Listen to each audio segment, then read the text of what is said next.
La homosexualidad en nuestros días, al margen de sus orígenes, ¿cómo podemos prevenirla? ¿Es que acaso tenemos el derecho para tomar acción y prevenirla? ¿A qué nos enfrentamos cuando hablamos de este tema?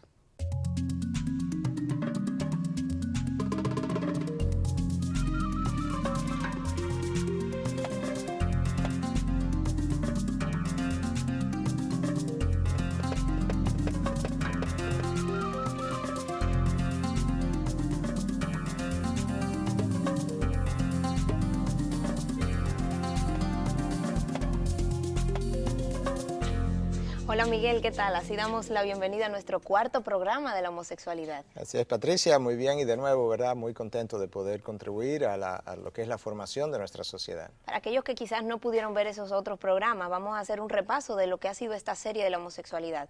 Una serie que empezó con un primer programa donde analizamos los orígenes de la homosexualidad, si es genético o si es conductual. Un segundo programa donde analizamos lo que son las parejas homosexuales o matrimonios de homosexuales. En el tercer programa pudimos ver algunos aspectos acerca de la consejería que se le puede brindar no solamente al homosexual, sino a los familiares, amigos de esas personas.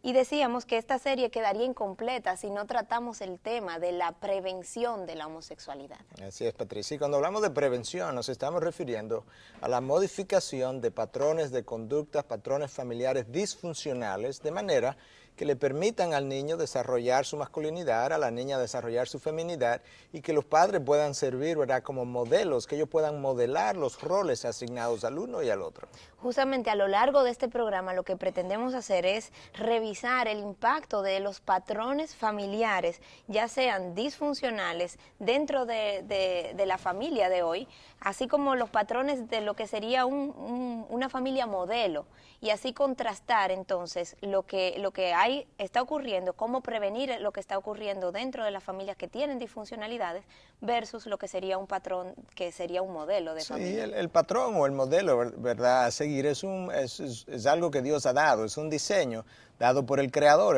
del hombre, el creador de la mujer, el creador del matrimonio, y dentro de ese diseño y ese modelo que Dios ha dado, nosotros podemos encontrar los parámetros para criar nuestros hijos. Muchos se preguntarán si hablar de un patrón, de un modelo de familia, es necesario traer a Dios a colación. Muchos se preguntan por qué no podemos pensar de una familia modelo en ausencia de Dios o sacando a Dios de esta ecuación. Bueno, si dejas a Dios a un lado, aún así tú puedes ver que cuando examinas, ¿verdad?, cómo el hombre ha sido equipado, cómo la mujer ha sido equipada, que ya no están preparadas físicamente ni naturalmente para entrar en una relación homosexual. Cuando eso ocurre, entonces tú puedes ver las consecuencias a través de un análisis sociológico, ni siquiera teológico o bíblico, de cuáles son las consecuencias que esa sociedad sufre. Y al final de cuentas, el problema es que a la vez que tú dejas a Dios fuera y su estándar, tú estás dejando fuera el único estándar objetivo para medir la conducta del hombre. Sin un estándar objetivo que tú tienes, un grupo de ideas, un grupo de opiniones, cada cual piensa que puede hacer lo que le venga en buen dominicano, en gana, pero es la idea, como que cada cual haga lo que le parece bien a sus propios ojos, y esa es la ley de la jungla, básicamente. Aquí nadie tiene derecho a decirle al otro lo que tiene que hacer. Correctamente. Tuvimos la oportunidad de entrevistar al señor Mats Tunningen de Suecia, una persona que ha estado directamente vinculada al caso del pastor Oak Green, un pastor que fue encarcelado por predicar justamente acerca de la homosexualidad desde un punto de vista bíblico. Después de su predicación, él fue encarcelado por 30 días y el señor Mats Tunningen fue de los abogados que se vinculó con este caso y tuvo la oportunidad de darnos su opinión acerca de lo que ha sido el desarrollo de la homosexualidad en un país tan progresista como lo es Suecia. Veamos qué tenemos en Así Dicen.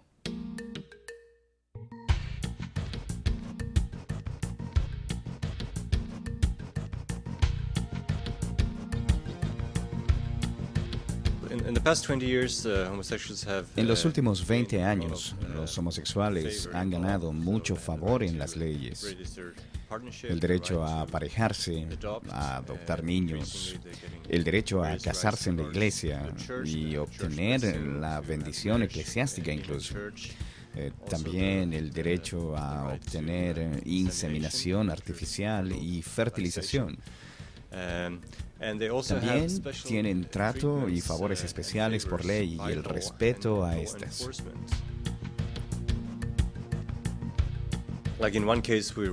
Como en un caso específico, en Suecia, que estamos litigando hoy en día, una corte menor dictó la sentencia que los homosexuales deben tener más favor y protección que los cristianos. Esto en la sociedad sueca. También los crímenes contra los homosexuales son pocos. Claro, todo crimen debe ser litigado. Nadie debe ser abusado, robado, maltratado, ni homosexuales ni heterosexuales. Todo esto debe ser manejado por las autoridades de apego a la ley, pero se han dado directrices por parte del gobierno para que las autoridades de apego a la ley, policías y demás, le den prioridad a los crímenes cometidos en contra de los homosexuales, aunque estos crímenes son menos del 10% de todos los crímenes cometidos, y casi todos estos crímenes son cometidos por otros homosexuales incluso. Tanto la ley como los mecanismos de apego a la ley han sido desviados con este tratamiento especial.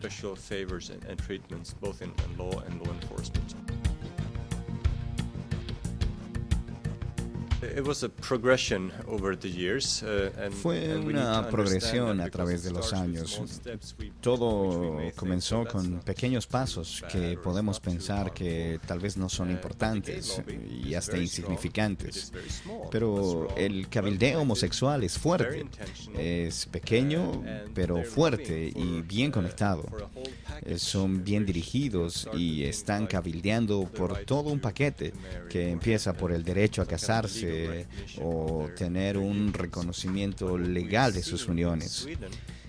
Pero lo que hemos visto en Suecia y otros países, así como en Canadá, es que parte de este paquete no solo incluye estos favores o derechos, sino que en Suecia, por ejemplo, están empujando una ley que dicta que es incluso ilegal hablar mal en contra de los homosexuales. Esto implica que estamos corriendo el riesgo de perder derechos humanos fundamentales, como lo son la libertad de expresión y de religión. Si no podemos tener una opinión diferente, que podamos decir, por ejemplo, esto está mal, o el matrimonio debe ser para un hombre y una mujer, o quizás un pastor no podrá predicar en su iglesia que, de acuerdo a la Biblia, al capítulo 1 de Romanos, que la homosexualidad es un pecado y que por supuesto puede haber perdón por la gracia de Dios. Existe, por ejemplo, un caso ahora en Suecia en que un pastor está siendo juzgado por predicar un sermón donde expresa que la homosexualidad es un pecado. Fue sentenciado en la Corte Menor y absuelto en Appeal Court, pero habrá una audiencia en la Corte Suprema el 9 de noviembre. Después de esta audiencia del 9 de noviembre, la Suprema Corte de Suecia ordenó la absolución del pastor Oak Green sobre una base muy curiosa. Decían que el derecho de expresión y el derecho y la libertad de culto que existe está por encima del derecho que tienen algunas minorías. Aún en Suecia, donde tienen tantas leyes en favor de la homosexualidad, fue curioso ver cómo la Suprema Corte decidió este caso a favor del pastor. Mira, porque eso es interesante, Patricia. Es que el principio de la democracia es precisamente que la mayoría decide. Ya esto no es un principio bíblico, esto es el principio de la democracia. Y ahora el problema es que por hacerle caso a una minoría, los derechos de la mayoría en todo el mundo están siendo pisoteados, lo cual realmente viola el principio de la democracia, que la mayoría decide lo que debe ser, lo que no debe ser. Y no podemos olvidar esto, no podemos dejar que los derechos de la minoría dicten el curso que la mayoría ha de seguir. Y América Latina está en un buen momento ahora mismo porque no hemos llegado a donde Suecia está y precisamente nosotros necesitamos en este momento movilizarnos para evitar que el deterioro moral que la sociedad de Suecia está viviendo, nosotros lo comencemos a vivir. Miguel, si la homosexualidad es conductual y sabemos que los padres son la fuente primaria de influencia en la vida de los hijos, entonces, por tanto, en la vida de la sociedad, al hablar de prevención de la homosexualidad es lógico que lo primero que hagamos sea revisar la dinámica familiar, que revisemos la conducta que hay en los hogares. Sabemos que la mayoría de los padres tienen muy buenas intenciones al querer criar sus hijos, entonces nos preguntamos qué ¿qué le podemos decir a esos padres que están experimentando quizás algún desasosiego por una disfunción que están viendo en sus hijos? Bueno, mira, para responder eso, quizás lo mejor sería citarte la opinión de un experto. Yo creo que en temas controversiales lo mejor es irse a los expertos, personas que tienen años haciendo esto.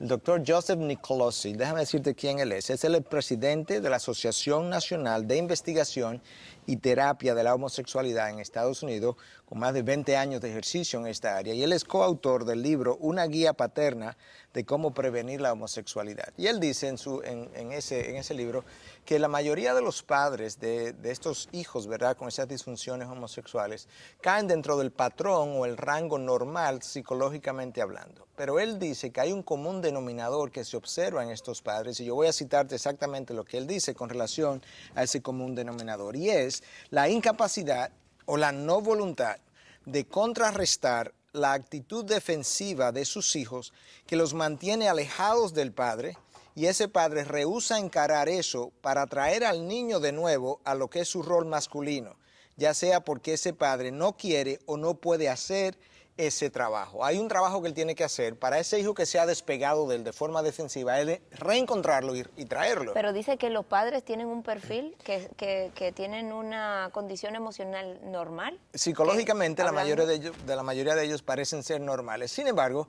él los ha podido agrupar a través de su práctica, ¿verdad?, en 3 grupos. Él habla de que hay un grupo de padres inmaduros, un grupo de padres que son narcisistas y un grupo de padres que son lo que llama inadecuados o incompetentes. Son padres que tienen una condición psicológica normal, sin embargo tienen ciertas características dentro de su personalidad que lo ha agrupado de estas 3 formas. Cierta disfuncionalidad, no hay nada patológico necesariamente en sus personalidades. Vamos a revisar cómo lucen estos perfiles de estas 3 personalidades típicas detrás de un niño o una niña que tiene un problema de homosexualidad. Bueno, los inmaduros son aquellos padres, ¿verdad?, que se casaron a una edad muy temprana y que prontamente se vieron muy abrumados por las responsabilidades del nuevo matrimonio, de la nueva pareja, responsabilidades económicas, y entonces no estaban ahí en la casa, incluso a veces han ido a trabajar extra por las responsabilidades económicas. O sea, que con buena intención. Con buena intención. No han estado ahí físicamente y por tanto tampoco han estado ahí emocionalmente. Los hijos criados durante esa etapa entonces sufren la ausencia de ese padre, y entonces tú ves que hay un distanciamiento con la figura masculina y un apego entonces a la figura femenina. Es interesante que dijiste durante esta etapa, porque por eso es que hay ocasiones donde vemos a un hijo que está lidiando con este problema, pero quizás otro hijo ya vino en una etapa donde ese padre estaba más presente porque Correcto. ya su trabajo había cambiado o alguna condición había cambiado. Así es. Entonces, tú ese es el primer perfil, el perfil del inmaduro. Exacto. ¿Cuál era el otro perfil? Narcisista, el perfil del narcisista. Es el padre que realmente aprecia al hijo, valora al hijo, siempre y cuando ese hijo tenga alguna característica que a él le sea atractiva, alguna habilidad, y si lo tiene, entonces él coloca a ese hijo en un pedestal. Pero si hay un hijo que no tiene la característica que el padre valora, para ese padre, ese hijo prácticamente ni existe.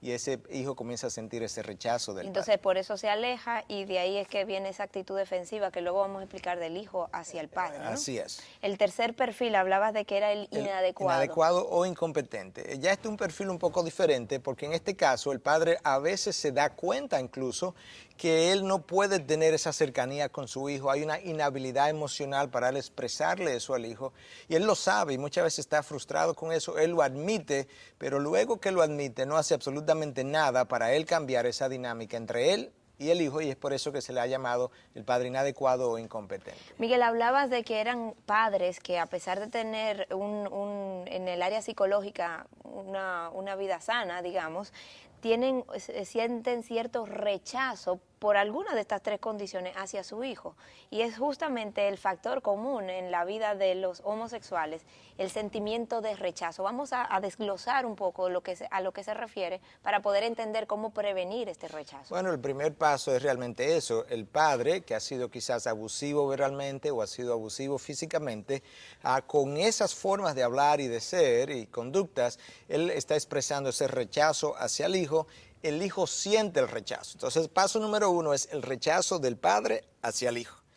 El paso número 2 es la consecuencia normal. Si tú me rechazas, a toda acción hay una contrarreacción. Yo termino rechazándote. Entonces ese hijo que se ha sentido herido, que se ha sentido rechazado, eventualmente tarde o temprano comienza a desarrollar un rechazo hacia el padre. Entonces ahora tú tienes el paso número 1, tú tienes el paso número 2. Luego tú tienes entonces que como el modelo que él ha visto de masculinidad, el modelo que le ha sido para él imitar es el de su padre y ha sido un modelo desastroso, ese hijo comienza a desarrollar un rechazo hacia su propia masculinidad.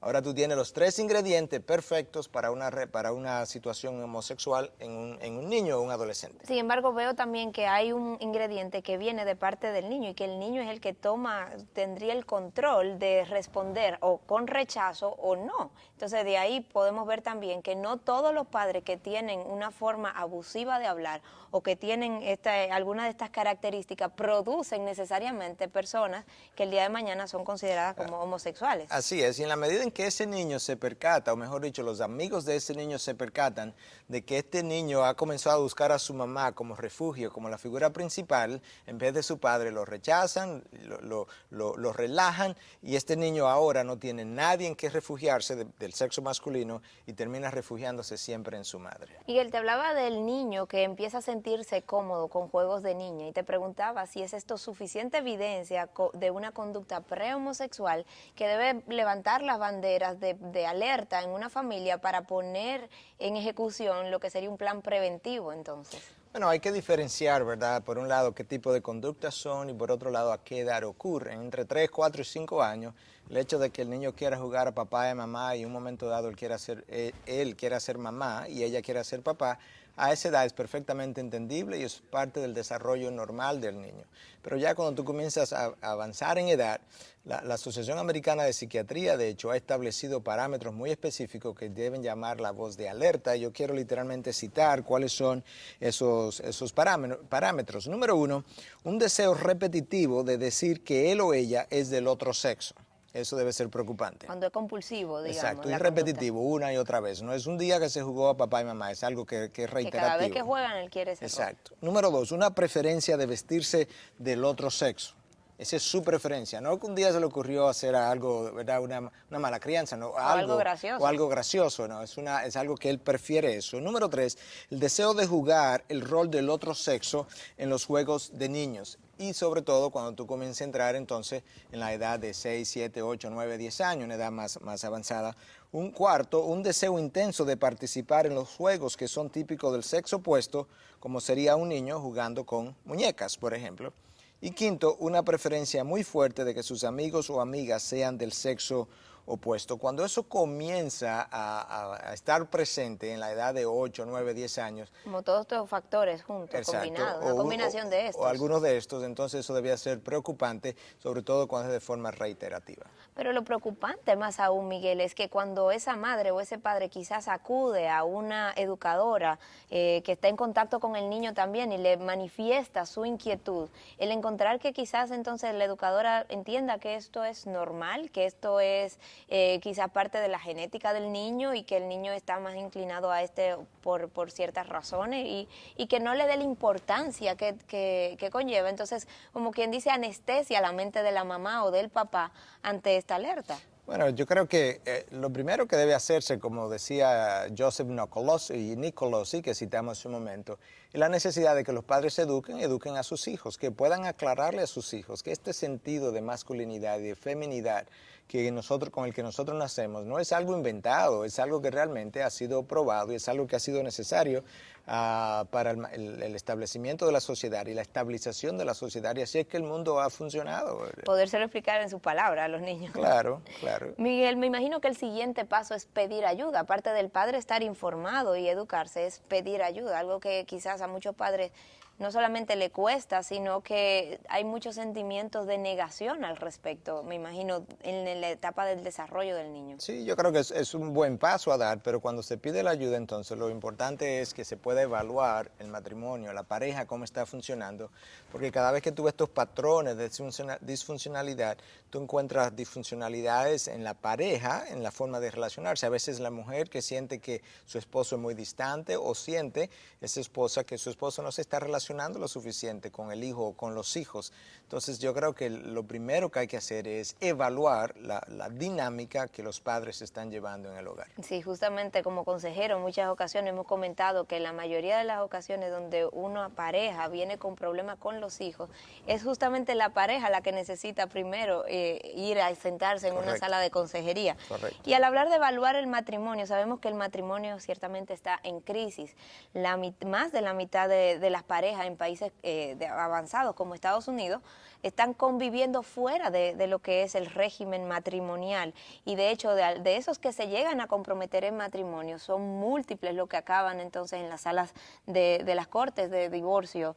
Y dado todo esto, entonces sería bueno que habláramos cuál será el modelo que va a garantizar la mayor estabilidad en el núcleo familiar y por ende que sería la mejor forma de prevención a la homosexualidad, que estamos viendo que es un problema que se origina justamente en disfunciones familiares. Una vez más, Patricia, tenemos que irnos al diseño. Cuando Dios crea a Adán y Eva, los crea y le dice entonces, dejarás padre y madre y te unirás a tu mujer y serán una sola carne. Dios los crea de forma diferente, los diseña diferente, de manera que cuando ellos se junten puedan constituir en el matrimonio algo mucho más fuerte. El hombre es diseñado para ser un poco más lógico, más racional. Eso no implica que sea más inteligente, pero sí más lógico, más racional en la toma de sus decisiones.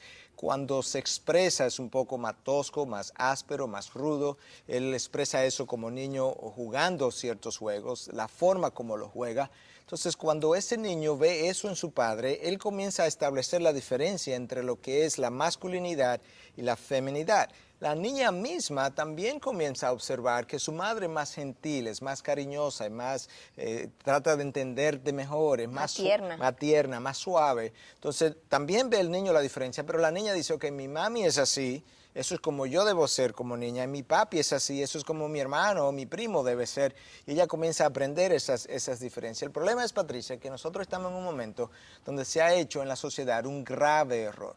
Y el error es que nosotros hemos pasado de pensar que la mujer y el hombre tienen el mismo valor, que lo tienen, no hay duda de eso, la misma dignidad, el mismo respeto se les merece, pero eso no es lo mismo que decir que no hay diferencia de roles. El hombre tiene un rol, la mujer tiene un rol, y pensamos ahora que el hombre puede hacer lo mismo que la mujer puede hacer lo mismo que el hombre, y es descabellado pensar, no hay otra palabra, es descabellado pensar que dos individuos que están anatómicamente constituidos de forma diferente, como la neurología nos lo dice, que están emocionalmente constituidos diferente, como la psicología lo puede probar, pensar que esos individuos pueden funcionar y hacer los roles del uno del otro. Es como esto, que tú pongas un martillo y tú pienses que como martillo tú puedes flojar una tuerca. Sí, tú la puedes flojar a martillazo y va a doblar la tuerca.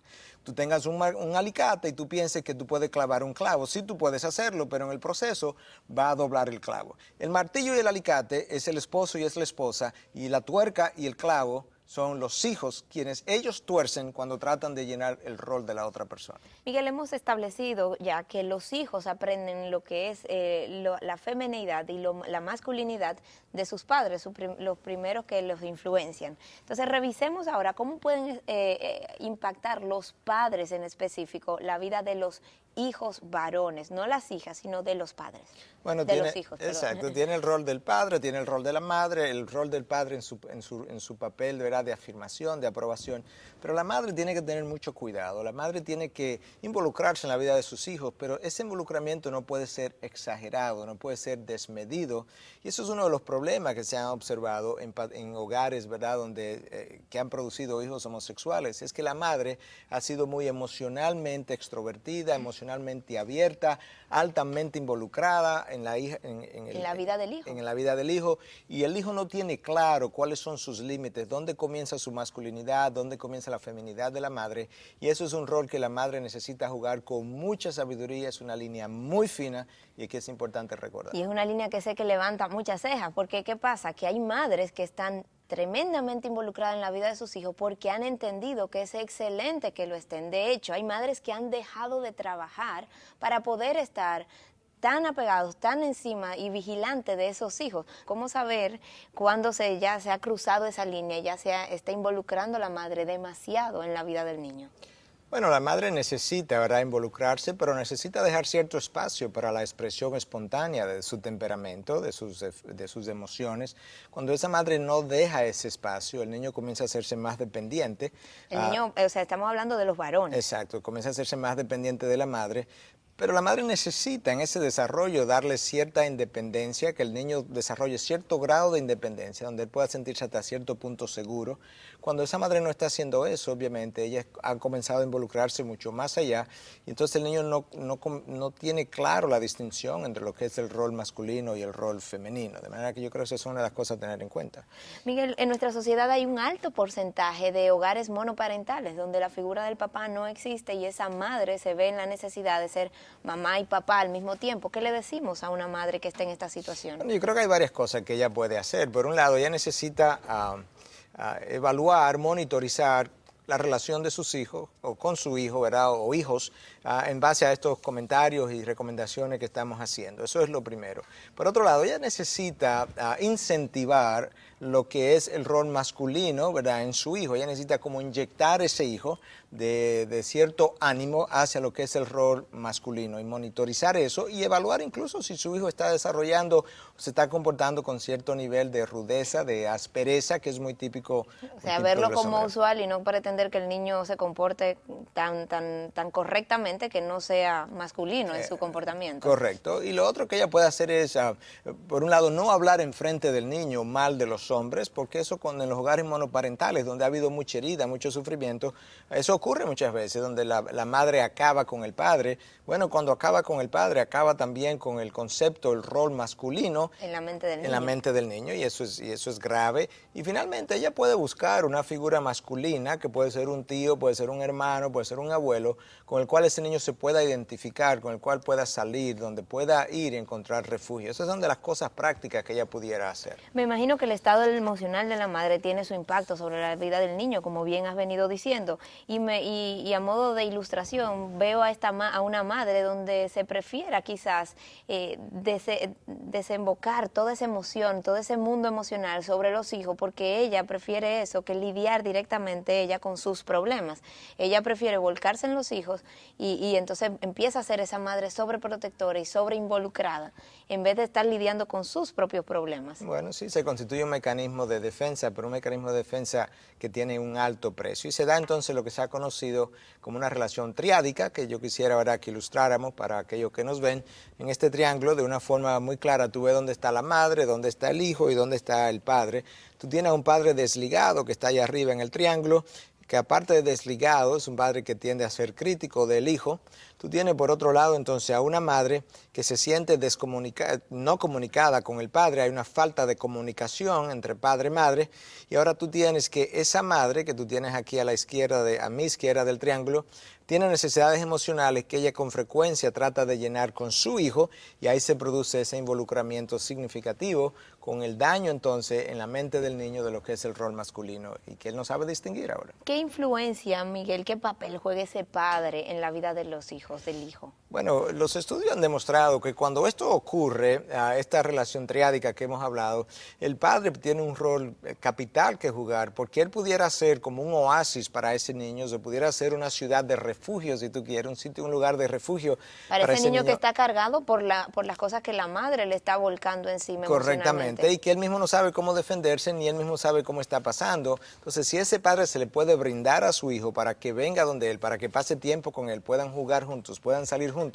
ese padre realmente es un centro de refugio para su hijo y realmente un salvavidas en ese momento. Pero muchos dirán, Miguel, que no tienen ni la paciencia ni el don de tratar entonces con los hijos, porque eso es algo más de mujeres, el tener esa relación con los hijos. Bueno, yo creo que eso es algo que necesita cambiar en nuestras sociedades machistas, y es que nosotros tenemos la responsabilidad, no solamente delante de Dios, psicológicamente hablando, los psicólogos de hoy en día también te van a decir la importancia que tiene la figura del padre. El padre tiene un llamado, y se ha reconocido que lo que en psicología se ha llamado las 3A, la letra A, que un padre puede darle a su hijo, y esos son afecto, atención y aprobación. El niño necesita y busca esas tres cosas de su padre: afecto, atención y aprobación. Algo que muchos encuentran tan ajeno a sus personalidades, porque nunca recibieron quizás esto de parte de sus propios padres. Entonces, ¿cómo responderle a estos padres que pueden decirle, bueno, doctor, eso no es tan fácil como usted lo plantea, ser yo entonces ahora una fuente de afecto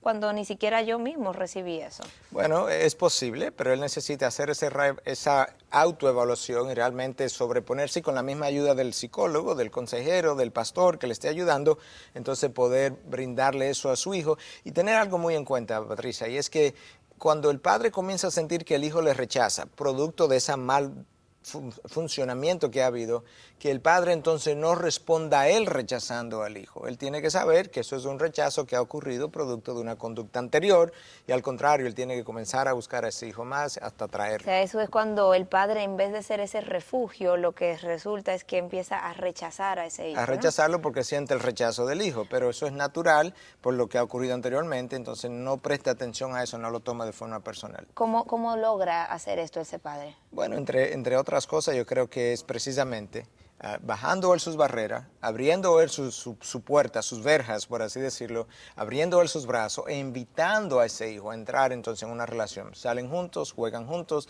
le pregunta cómo está, cómo se siente, lo acuesta cuando se va a ir a la cama, le hace preguntas, cómo te fue en el juego de pelota, cómo te fue en esto, cómo te va en la escuela, etcétera, etcétera, estableciendo una comunicación. Ciertamente lo fundamental en todo esto es también educar la mente de estos padres. Justamente en este momento nos vamos a nuestro segmento donde tenemos algo que decir acerca de esa educación. ¿Dónde la conseguimos? En Buenos Libros. Respuestas literarias. Veamos qué tenemos hoy.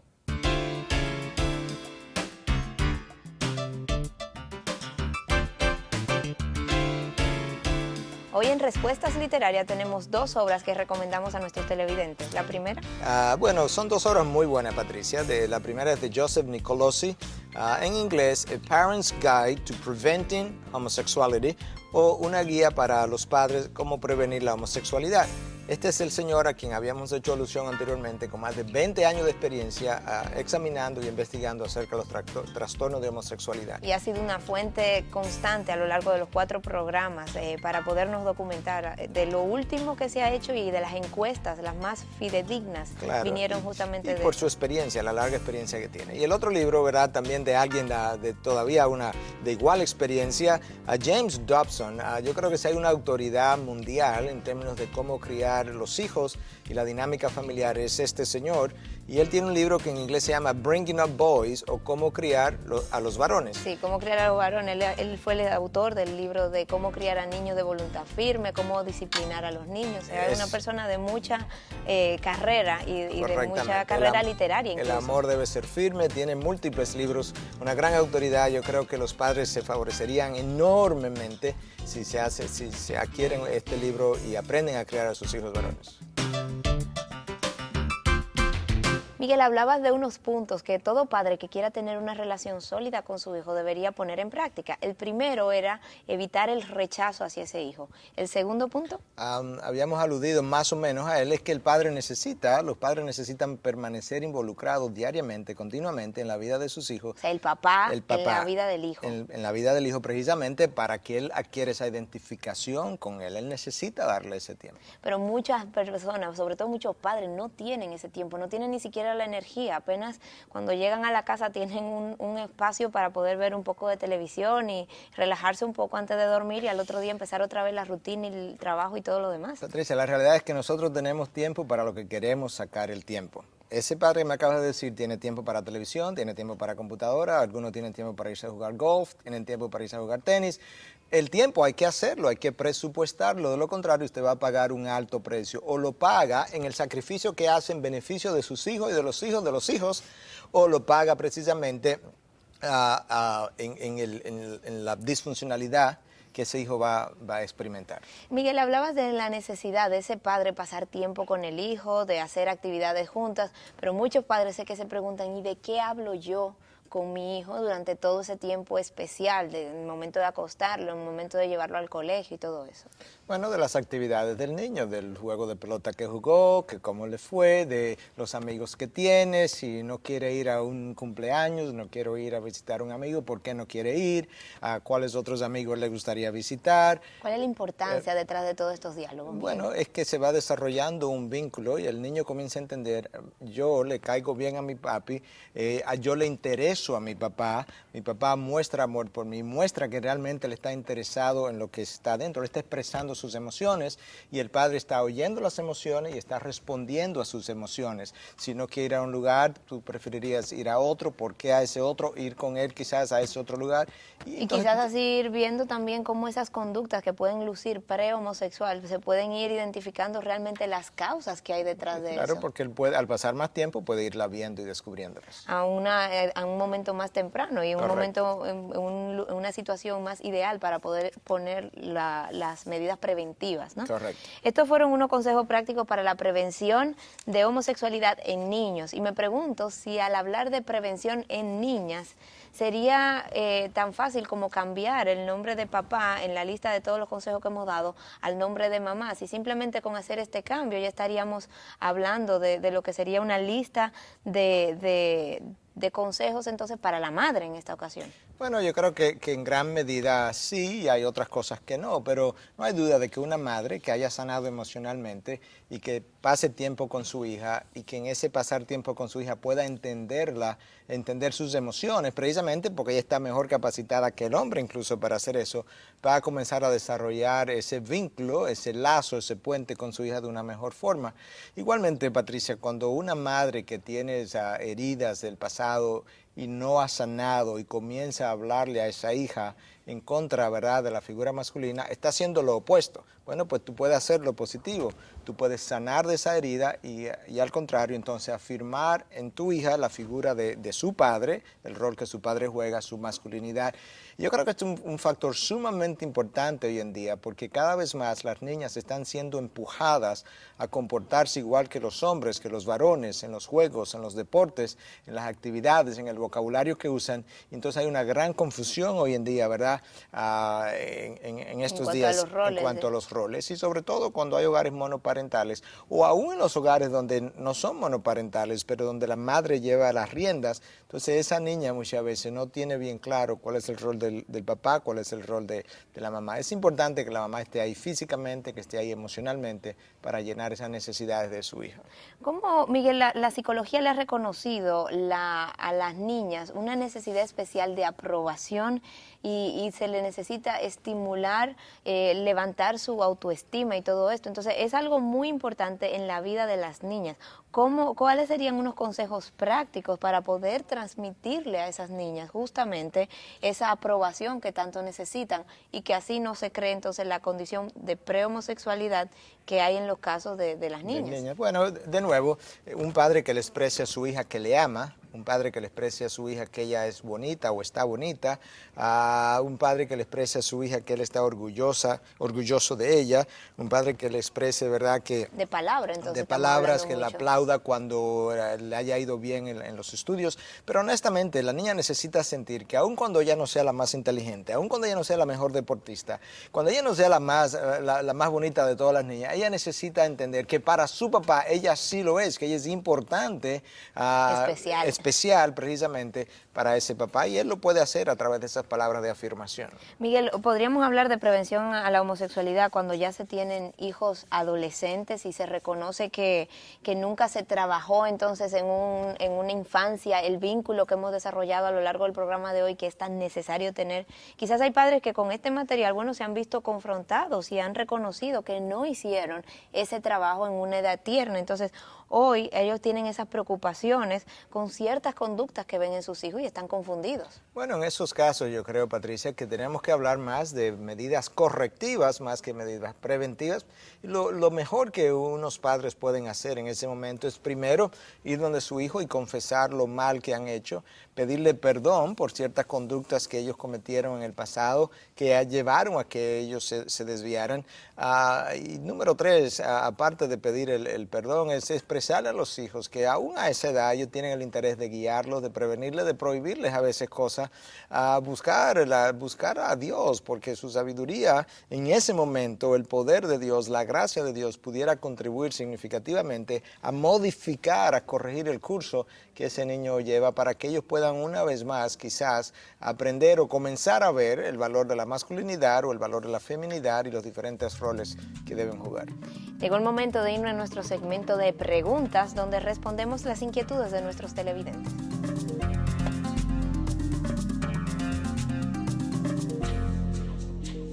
preguntas@respuestastv.org es nuestro correo electrónico donde nos puede hacer llegar sus inquietudes para nosotros contestarle en este espacio. La primera pregunta que vamos a dirigirnos ahora es la siguiente pregunta. Dice, ¿qué puede hacer una madre y o padre para prevenir la homosexualidad en su hijo? Fue una pregunta que nos vino a raíz de los programas anteriores. Sí, y realmente todo este programa ha estado contestando esa pregunta, pero si pudiéramos resumir algo, la relación padre-madre debe ser una relación sana, la identificación clara del rol masculino y el rol femenino en esa familia debe estar claro, y el padre debe pasar tiempo con hijos e hijas, afirmarlos, aprobarlos, a oír sus necesidades, tratar de llenar sus necesidades. La madre debe pasar tiempo con hijos e hijas también, evitar el sobreinvolucrarse en la vida del hijo, permitir que el padre llene muchas de esas necesidades, afirmar a esa hija, entenderla emocionalmente, evitar criticar las figuras masculinas delante de su hija para que ella no crezca con una distorsión de esa figura. Y yo creo que eso, más los otros consejos que dimos a lo largo del programa, son cosas que pudieran contribuir a un desarrollo sano. La segunda pregunta que tenemos dice así, ¿qué hacer si mi hija adolescente se comporta de manera extraña con su mejor amiga y ha estado visitando páginas de internet para lesbianas? Bueno, yo creo que como no todo el mundo está en la capacidad de manejar estos temas, ¿verdad? Debiera visitar un pastor, un psicólogo, un terapeuta, un consejero que le pueda ayudar a abordar esto en la vida de su hija. No de una forma condenatoria, pero de una forma para tratar de entenderla, porque si la pierdo como amiga en ese momento lo perdí todo, y tratar de ver cuáles fueron las causas que la han ido llevando a eso, para ver entonces qué medidas correctivas se pudieran ir tomando a lo largo del camino. Pero algo que yo quisiera, para aquellos que nos ven, mencionar aquí, Patricia, hay una página de internet, un webpage, como le llaman en inglés, que se llama max.com, max.com. Usted puede entrar ahí y usted puede obtener de ellos software de computadora que le van a bloquear la entrada a las computadoras de su casa, a todas las entradas de lenguaje obsceno, de páginas obscenas, de páginas pornográficas, y yo creo que eso es algo que nosotros no queríamos salir de este programa sin anunciarlo. max.com. Usted puede obtener el resto de la información, e incluso hay un software para bloquear el lenguaje obsceno de películas, incluso que usted ve, películas que usted alquila, y yo creo que usted puede obtener esa información desde esa página. Lamentablemente, tal y como estamos, me imagino que poco quedará entonces por visitar y ver, ¿no? Así es. Bien, amigos, recuerden nuestro correo electrónico donde nos pueden hacer llegar sus inquietudes para ser contestadas. preguntas@respuestastv.org es el correo electrónico de este segmento de preguntas.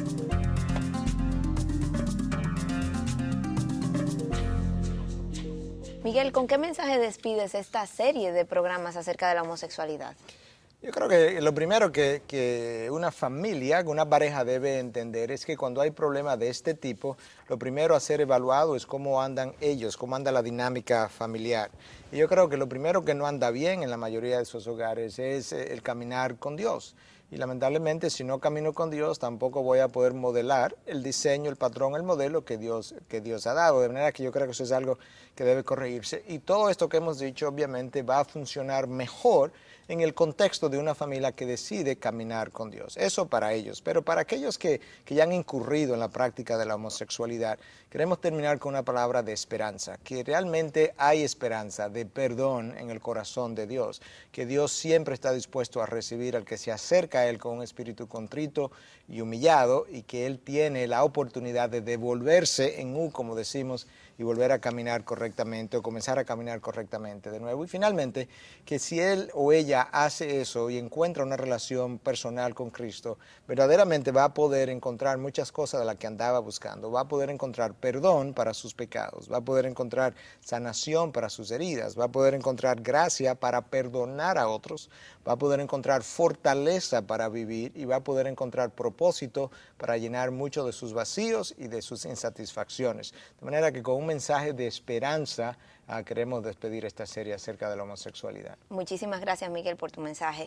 A ustedes, amigos, recuerden nuestro correo electrónico preguntas@respuestastv.org, donde nos pueden dirigir sus comentarios, inquietudes, preguntas de todo lo que ha sido la serie de la homosexualidad. Muchas gracias por haber estado con nosotros en el día de hoy.